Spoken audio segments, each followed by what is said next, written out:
Hello and welcome to Whisky.com, where fine spirits meet. And today I'm here in Edinburgh in the Lowlands, and the partner distillery to Linden Lime is the Port of Leith Distillery. It's a new distillery that was built in 2019 here in the Port of Leith. And back in the days, it was actually an area where you had a lot of warehouses. The warehousing here was cheaper than it was in Edinburgh, so everybody was storing their whiskey here. Yeah, today there's not much going on for storing, but they built a huge tower. It's 40 meters tall and it's not that wide and not that deep. So it's really a bit of a tower. So they've seen, okay, we have a lot of wind here. So what we're gonna do is we have to put steel spikes deep into the earth, 30 meters deep, 40 meters high, to stabilize the building. And there's a bar on top. You can actually visit the bar, and there's a restaurant with it. You can have a burger there, and it's a really, really nice bar. A beautiful look. But when you're sitting here next to a window and you look out, and you realize, oh, it's shaking a little bit in the wind. Yeah, it's windy around here in the port, so that's really a bit an interesting building to build in a port. Yeah. So, but they're doing already since 2023. They're doing their spirit runs here, so they're in production. And let's get in and see how the whiskey is being made. So the distillery does have their own well, but they found out that the mineral levels in the well actually vary between summer and winter. So what they did is, they took a bit of city water and the borehole water, and they have quality control, and they measure exactly what the mineral levels are and what kind of mixture they want to use to get the mineral level that they want to have for their efficient process and for their flavor profile. So that's a bit of a tricky situation with the water here in the Port of Leith. Next up, the ingredient is malt. They use 100% unmalted barley, and it comes very, very locally. It's just 25 miles east of Edinburgh. They get all their barley from, and it's malted right in the other county right over. So it's really, really local, and they don't have like long distances for hauling all that barley. It's being ground down, and it comes into that 1.5 ton mash tun. And everybody who watches my videos regularly is going to be like, this small mash tun will take 1.5 tons?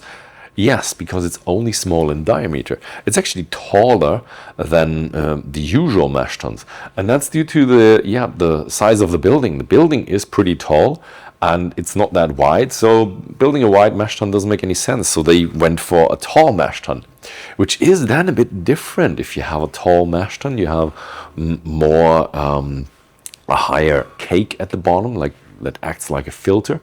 And in the end, they come out with a semi-cloudy mash, and that is then what they are looking for and what they have to work with in the fermentation. The fermentation is done in 7 times 7,500 liter vessels, and they really put an emphasis on fermentation as well.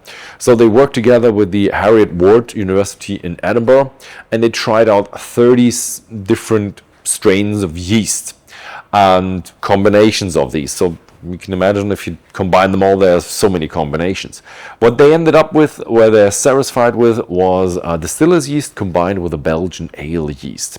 Distiller's yeast for really the body, a bit of oiliness, and distiller's yeast for a bit of apple bramble and a bit of cereal touch to it. They are definitely not going for that new style that everybody's going for with the like fruitiness and easy tropical, but they're going more for the oiliness with a bit of a more heavy character, cereal character, and that is really a bit different. They do 72 hours to produce enough of these flavors, and then they flow it down to the distillation.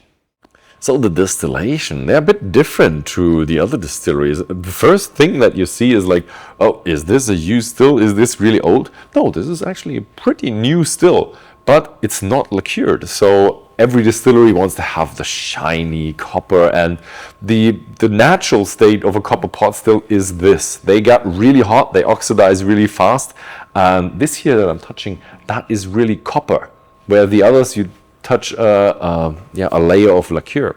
Anyway, that was just optical. It doesn't have really effect on the flavor. But let's talk about the The wash still, it's 8,000 liters in volume, or they fill it with 8,000 liters, the filling capacity.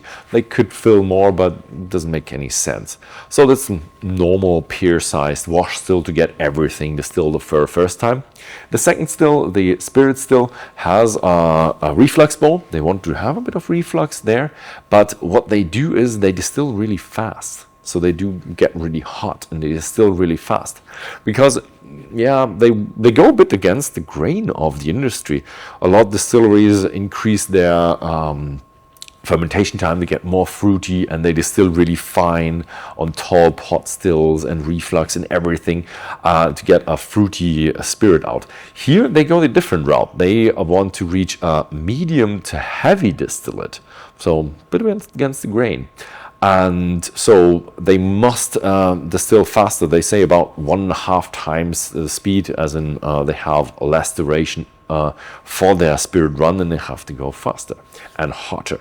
What that does is you distill it faster, so all the oiliness, all the rich, and all the more spicy flavors also come through. So I've been able to try the new make, and it was really oily. The oily texture of the new make was astounding me, and also the missing of the pear. It didn't miss fully, so it did have a little bit of pear, a little bit of apple, but it was more of a side note. The oiliness was very, very intense, with a rich volume and a little bit of a,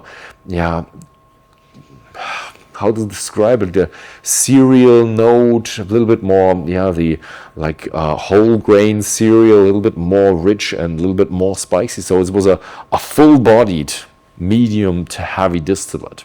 Nice thing. In the end, we come to a shell and tube condenser, also not liqueured, nicely done. And so they're going a bit against the grain, and I'm really excited about what kind of whiskey will come out of this new make.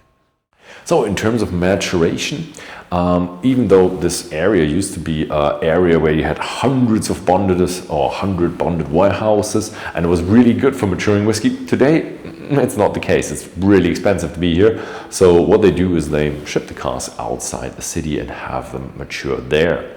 It's just more efficient way.